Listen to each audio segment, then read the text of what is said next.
పతి సాటి లేని ఘనుడైనా నీరజాక్షి అలిగే వేళ నుడి విల్లు ముడి వంచగలడా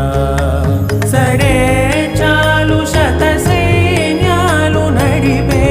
ధీరుడైనా వసుధావాణి మిథిలావేణి మది వెనుక పలుకు పలుకులెరుగగల